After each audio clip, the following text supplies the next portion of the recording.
오늘 저희가 읽은 시편 48편의 장르는 찬양시입니다. 하나님의 성인 시온의 영광을 주로 찬양하기 때문에 시온의 노래라고도 불립니다. 이 노래는 9절에 나와 있는 것처럼 성전 안에서 드리는 예배를 배경으로 하고 있고요. 또 예루살렘 성전을 향한 순례객들에게 주로 불려졌던 찬양으로 알려져 있습니다. 이 노래는 여호와의 위대하심을 선포하면서 시작하고 있습니다. 그분은 하나님의 성 거룩한 산에서 가장 높은 수준의 찬양을 받으실 만한 분이다라고 말하고 있습니다. 하나님의 성 거룩한 산은 바로 북방에 있는 시온산을 가리키죠. 그 산은 터가 높고 아름다우며 온 세계의 기쁨이 되고 큰 왕의 성이라 불립니다. 이러한 표현들이 말하고 싶은 것은 여호와께서 만왕의 왕이시라는 거죠. 온 세계를 다스리시는 만왕의 왕이시다라는 겁니다. 그분은 모든 왕 중에 가장 뛰어나시고 또 온 세계를 다스리시는 왕입니다. 이렇게 시온산은 가장 큰 왕이 거하시는 장소로 소개되고 있죠. 이 산이 북방에 있다라고 말한 것은 단순히 어떤 위치를 가리키는 것이 아니라 가나안 신화에서 최고의 신인 엘이 머무르는 곳인 자폰산과 연결시키고 있는 것입니다. 자폰산 자체가 문자적으로 북방의 산이라는 뜻입니다. 시인은 당시 고대인들에게 익숙한 이 자폰산을 시온산으로 바꿔 부르면서 여호와께서 모든 신을 능가하는, 가나안의 그 엘신도 능가하는 최고의 신, 지존하신 하나님이심을 각인시키려 하고 있습니다. 만왕의 왕이시며 지존하신 하나님께서 시온 성에 거하시며 자신을 요새로 알리셨다라고 말하죠. 즉 시온 성이 견고해서가 아니라 여호와께서 친히 그들의 요새가 되어 주시기 때문에 이스라엘 백성이 안전하다는 말씀입니다. 견고한 성들은 아주 많을 것입니다. 시온성 주변에도 많은 성들이, 견고한 성들이 있었겠지만 그 중에서도 이 시온성은 여호와께서 친히 그들의 요새가 되어 주신다라고 말씀하셨기 때문에 이스라엘 백성은 안전하다라고 말하는 것이죠.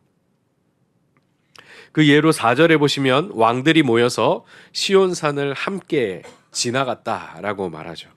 여기서 지나갔다라는 것은 원문으로는 쳐들어오다 또는 몰려오다로 해석할 수 있습니다. 즉 이방의 왕들이 연합하여서 예루살렘을 치러 오는 것이죠. 그런데 그들이 시온성을 보고 어떻게 합니까? 놀라고 두려워서 뿔뿔이 도망치고 있습니다. 심지어 6절에서는 시온산을 본 이 왕들의 두려움과 떨림을 해산하는 여인의 고통에 비유할 정도입니다. 7절에서도 주께서 동풍으로 다시스의 배를 깨트리시도다 라고 말하면서 시온성을 본 왕들의 두려움과 공포를 다시스의 배를 깨트리시는 하나님의 그 동풍에 비유하고 있습니다. 다시스의 배는 당시 가장 크고 화려한 무역선으로 유명했었습니다. 그런데 여호와께서 일으키시는 동풍은 아무리 큰 배라도 순식간에 부서뜨리는 위력을 가지고 있는 것이죠. 보통 이 동풍은 성경에서 큰 배들을 집어삼키거나 부수는 강력한 바람으로 묘사됩니다. 시온산을 보고 달아나는 이 왕들이 느낀 공포감은 이렇게 바다 한가운데서 어떠한 배라도 부서뜨리는 거대한 동풍을 만난 그 공포감과 같았다라고 말하고 있는 것입니다. 이런 일이 가능했던 것은 시온성이 그만큼 견고했다라거나 뛰어난 군사적인 힘을 가지고 있어서가 아니라 그 성에 거하시며 친히 요새가 되셔서 그 성을 보호하시는 하나님 때문이었습니다. 이에 순례자들은 시온성으로 들어가면서 하나님께서 이 성을 영원히 견고하게 하실 것이다 라고 기뻐하며 찬양하고 있는 것이죠. 시온성의 안전은 그 시온 성의 견고함에서 나오는 것이 아니라 그 성에 거하시는 하나님으로부터 나온다라는 찬양입니다. 우리의 안전도 하나님으로부터 나옵니다. 여러분은 무엇으로 자신의 안전을 삼고 계시나요?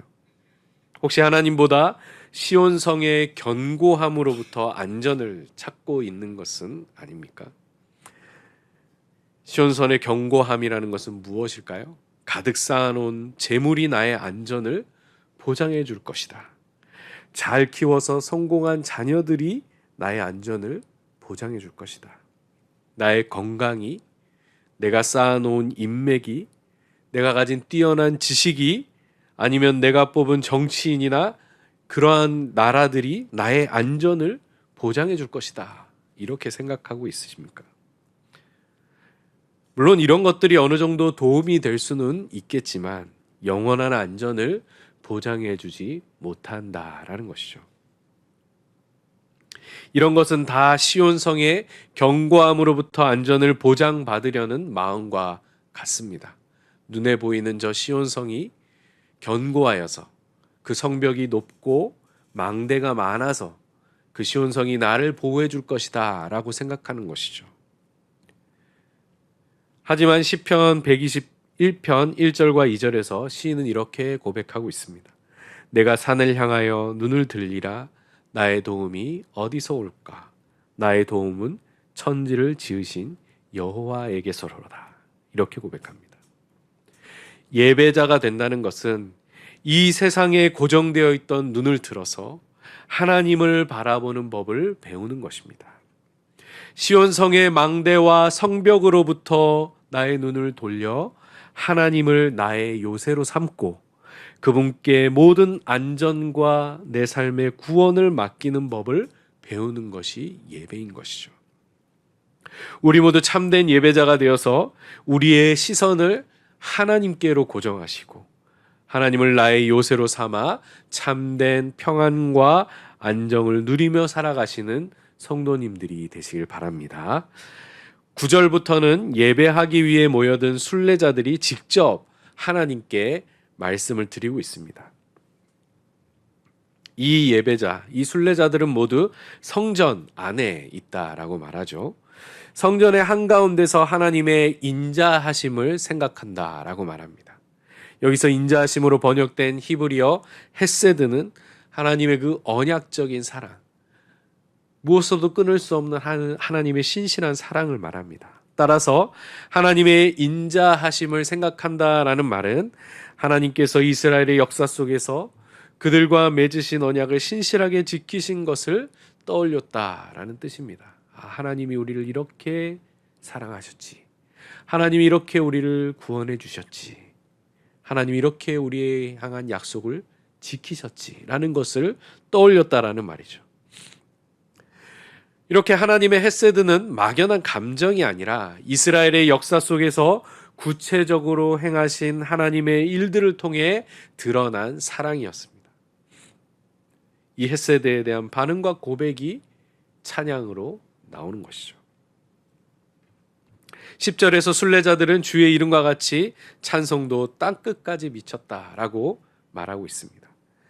여호와께서 이스라엘 가운데 베푸신 그 헤세드로 말미암아 그 명성이 이스라엘만 머물지 않고 온 땅에 퍼졌고 그분에 대한 찬송도 땅끝까지 미쳤다라고 말하는 것이죠.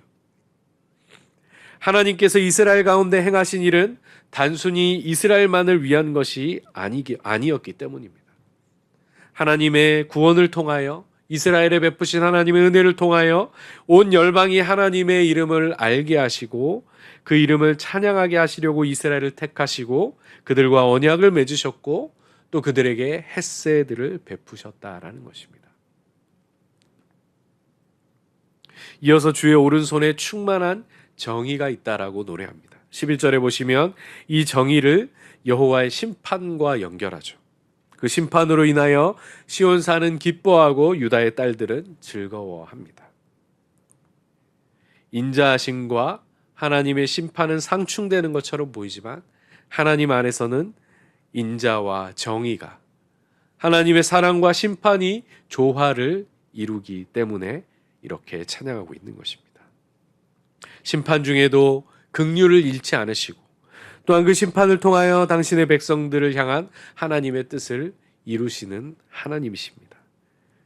그러므로 우리는 하나님의 심판을 두려워하지 않고 오히려 그 심판을 통해 이루어질 정의를 기뻐한다라고 말하는 것이죠. 이렇게 예배자가 된다는 것은 하나님의 인자를 생각하며 하나님의 정의를 기뻐하는 법을 배우는 것입니다. 언뜻 보면 하나님의 인자를 생각하는 것, 하나님의 정의를 기뻐하는 것은 당연한 것처럼 그렇게 되면 너무나 좋겠다, 이러한 마음으로 느껴집니다. 하지만 과연 그럴까요? 예수님께서는 여러 예화를 통해 하나님의 인자와 정의를 받아들이는 것이 그렇게 간단하지 않다라는 것을 보여주셨습니다. 먼저 하나님의 인자에 대해 예수님은 마태복음 18장 21절 이하에서 용서하지 못한 종의 예화를 말씀하셨습니다. 먼저 베드로가 예수님께 와서 형제가 내게 죄를 범하면 몇 번이나 용서하여 주리까? 7번까지 용서하면 되겠습니까? 라고 묻습니다. 7번 용서하는 것만 해도 참으로 대단한 것인데 예수님은 7번뿐 아니라 7번을 70번까지라도 할지니 라고 말씀하십니다. 무한정 용서하라는 말씀이죠. 그리고 한 가지 예화를 말씀하십니다. 어떤 임금이 결산할 때 10,000달란트 빚진 자를 데려와서 그의 모든 소유를 팔아서 돈을 갚으라고 말했습니다. 이에 종이 참아주셔서 다 갚겠습니다 라고 애원하자 그를 불쌍하게 여긴 임금이 10,000달란트 빚을 전부 탕감해 주죠.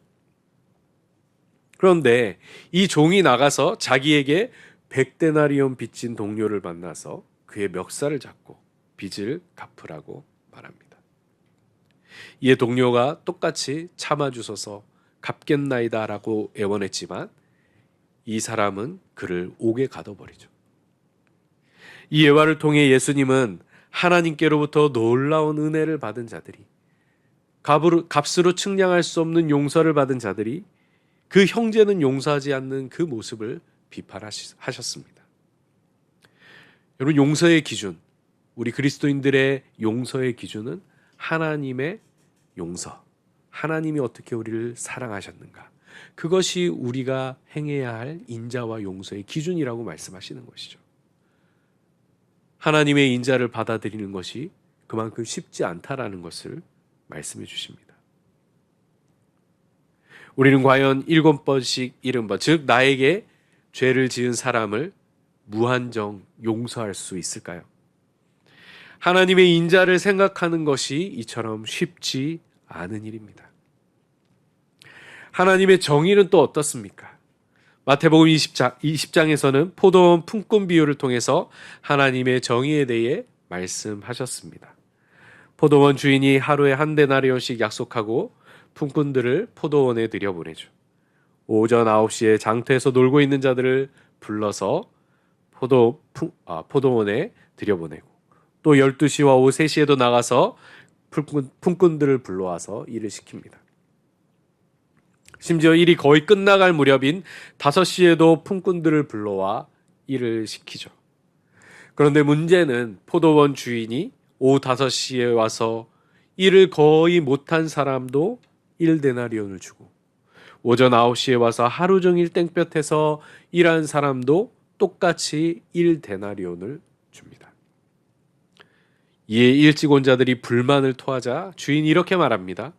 친구여, 내가 내게 잘못한 것이 없노라. 네가 나와 1데나리온의 약속을 하지 아니하였느냐. 내 것이나 가지고 가라. 나중 온 이 사람에게 너와 같이 주는 것이 내 뜻이니라. 내 것을 가지고 내 뜻대로 할 것이 아니냐. 내가 선함으로 네가 악하게 보느냐. 나중 온 이 사람에게 너와 같이 주는 것이 내 뜻이니라. 이걸 다른 말로 말하면 이것이 나의 정의다. 하나님의 정의를 받아들이는 것이 쉽지 않은 일입니다. 우리의 경제적인 기준에서 본다면 이해하기 어려운 일이죠. 하나님의 정의와 인자가 이렇게 나의 기준과 맞지 않을 때에 막상 내가 오후 5시에 와서 일한 사람이 아니라 오전 9시에 와서 일했는데 오후 5시에 와서 일한 저 사람과 똑같이 1데나리온을 받을 때 내 속은 뒤집어지겠죠. 그것이 하나님의 정의다. 받아들일 수 있겠습니까? 그것을 순순히 받아들이기는 쉽지 않은 것이죠. 이처럼 하나님의 인자와 정의는 항상 우리의 생각과 기준을 뛰어넘기에 우리는 겸손히 인자와 정의에 대한 나의 기준을 버리고 하나님의 인자를 생각하고 하나님의 정의를 기뻐하는 법을 배워야 합니다. 이렇게 하나님의 인자와 정의를 통해 참된 예배자로 세워져 가는 성도님들이 되시길 바랍니다. 12절부터 다시 순례자의 말에서 시인의 말로 바뀝니다. 시인은 이제 예배에 참여했던 순례자들에게 시온의 주변을 순행하고 둘러보면서 그 망대와 성벽과 궁전을 자세히 살펴보고 그것을 후대에 전하라고 말하죠. 앞에서 시온성을 보고 두려움에 떨었던 그 왕들을 기억하십니까? 그런데 이 순례자들에게는 시온성을 자세히 살펴보라고 명하고 있습니다. 시온은 하나님의 영광을 가장 강력하게 보여주는 실체입니다. 그래서 그 시온성을 보고 이방의 왕들이 두려움에 도망가게 된 것이죠. 따라서 시온을 돌면서 그곳의 망대와 성벽과 궁전을 자세히 살펴서 그것을 후손들에게 전하게 한 것입니다. 그런데 14절에 보시면 후손들에게 전해야 할 메시지는 단순히 시온성의 구조가 어떻고 시온성이 무엇으로 만들어졌고 시온성의 크기가 어떻고가 아니라 하나님에 관한 것입니다. 이 하나님은 영원히 우리 하나님이시니 이 시온성에 거하시고 이 시온성의 요새가 되시는 하나님은 우리 하나님이시니 그가 우리를 죽을 때까지 인도하실 것이다. 우리를 지키실 것이다. 이 메시지를 전하라고 합니다. 시온성을 다니며 그 성을 자세히 살핀 후에 하나님이 우리의 견고한 시온성이 되시고 영원한 망대요 성벽 되심을 전하게 그 후대에게 전하게 한 것입니다. 참된 예배자가 된다는 것은 이렇듯 증언하는 삶을 사는 것입니다. 하나님을 증언하는 삶. 예배를 통해 내가 경험한 하나님을 세상 속에서 증언하며 사는 것입니다. 우리는 수많은 예배와 찬양들을 드리지만 정작 삶에서는 누구에게도 증언하지 않은 채 살아가고 있지는 않습니까? 시인이 순례자들에게 시온을 돌면서 그 성 구석구석을 면밀히 살펴보게 한 것은 거기서 하나님의 영광을 발견하고 돌아가서 그 시온성의 하나님을 증언하게 하기 위함이었습니다. 마찬가지로 성전 마당만 밟고 돌아가는 사람은 증언할 말이 없습니다. 형식적인 예배로 주일 예배 하나 그냥 지키고 돌아가는 사람은 세상 가운데서 증언할 말이 없는 것이죠. 하나님을 경험하지 못하기 때문입니다. 그러나 마음과 정성을 다해 예배를 드리는 사람, 힘을 다해 봉사하며 헌신하는 사람, 성도의 교제를 나누는 사람만이 하나님을 증언할 수 있습니다. 그 과정 속에서 경험한 하나님을 세상 속에서 증언하며 살아가는 것입니다. 목장 모임을 통해서 나누었던 말씀, 예배를 통하여 그 사모하는 예배를 통하여 경험한 하나님, 마음을 다해 힘을 다해 하나님을 섬기고 봉사하며 헌신했던 그 경험을 통해 경험했던 그 하나님을 세상에서 증언하는 것입니다. 우리 모두 참된 예배자가 되어서 하나님을 증언하며 살아가시는 성도님들이 되시길 바랍니다.